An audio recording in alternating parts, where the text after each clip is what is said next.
এই ভিডিওতে আমরা ন্যারেশন এসএসসি দিনাজপুর 2025 কোডটা সলভ করা ট্রাই করব। এর প্রথমে আমরা একটু পড়ে দেখি। দেখো, কার মধ্যে কথোপকথন হচ্ছে পুরোটা আগে পড়ে দেখবা।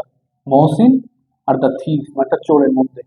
Mohsin said to the thief, Mohsin হচ্ছে চোরকে বলল, speak the truth, I will not punish you, I shall try to help you. অর্থাৎ মহসিনের বক্তব্যটা এখান থেকে শুরু হয়ে এতটুকের মধ্যে শেষ। তাহলে দেখো কয়টা লাইন এই বক্তব্যে, একটা দুইটা তিনটা লাইন। দেখো মহসিন তাহলে প্রথম লাইনে কি বলছে, স্পিক দ্য ট্রুথ, আদেশ করছে, মানে ইম্পারেটিভ সেন্টেন্স। তাহলে কি হবে, মহসিন অর্ডার্ড দ্য থিফ। যেহেতু এই ইম্পারেটিভটা লেট দিয়ে শুরু হয় নাই, তাই এখানে অর্ডার্ড এর পরে দ্যাট আসবে না, কি আসবে, টু আসবে। Order the thief to speak, to speak the truth. Okay, এখনো তো বক্তব্য শেষ হয়নি, জাস্ট একটা লাইন শেষ হয়েছে। I will not punish you, আমি তোমাকে শাস্তি দিব না। এটা মহসিন চোরকে এশিওর করেছে, মানে নিশ্চিত করেছে। অথবা যদি এটা লিখতে না পারো, যদি তোমার একটু অ্যাডভান্স মনে হয়, একটু সহজ করে লিখতে চাও, তাহলে নর্মাল যেভাবে আমরা লিখি সেভাবে লিখো, অ্যান্ড অ্যাডেড দ্যাট। কি লিখবো, অ্যান্ড অ্যাডেড দ্যাট,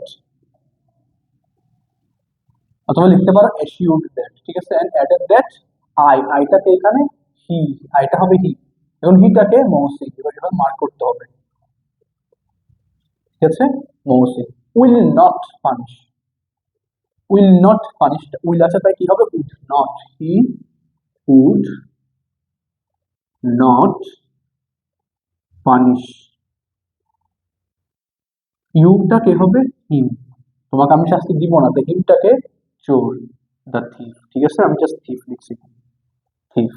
এরপর আবার, অ্যান্ড অ্যাগেইন অ্যাডেড দ্যাট, আবার বললেন যে, I shall try to help you, আইটাকে এখানে আবার মহসিন। ঠিক আছে, তাহলে কি দিয়ে লিখতে হবে, মহসিন। ওকে, এখন এই যে শ্যাল ট্রাই, শ্যালটা হবে শুট, পাঁচটাই হবে কি, শুট। আর ট্রাইটা ট্রাই থাকবে, কারণ মডেল ভার্ব উড, শুট, এগুলো সবসময় কি, এগুলো মডেল ভার্ব। ঠিক আছে, উইল শ্যাল এগুলো সবসময় মডেল ভার্ব। তো মডেল ভার্বের পরে ভার্বের বেস ফর্ম হয় সবসময়, এটা মাথায় রাখবা। ট্রাই টু হেল্প ইউ, ইউটাকে আবার হিম, অর্থাৎ the thief. Okay, the thief said, এখন চোর বলছে, sir I am very poor, I have no food to give my wife and children, they are crying for food. এখান থেকে শুরু করে এতটুকু পর্যন্ত কার বক্তব্য, চোরের বক্তব্য। তো কি লিখবো, the thief replied, the thief replied. আচ্ছা, রিপ্লাইড দেখো এখানে স্যার বলে সম্বোধন করা আছে, তাহলে রিপ্লাইড উইথ রেসপেক্ট অথবা রেসপেক্টফুলি রিপ্লাইড। ঠিক আছে, একটা লিখলেই হলো, replied with respect that I am very poor, এটা হবে হি ওয়াজ ভেরি পোর।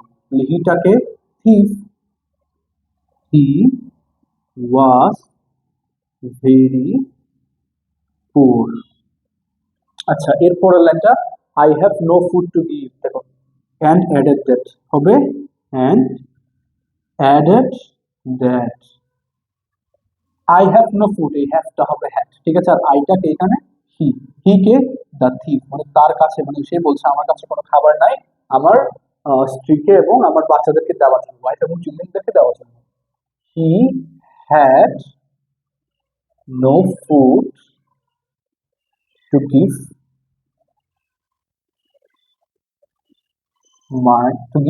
মাই ওয়াইফটা কি হবে, হিজ ওয়াইফ। ঠিক আছে, ওকে, নিজের বলে লিখে দিও না, হিজ ওয়াইফ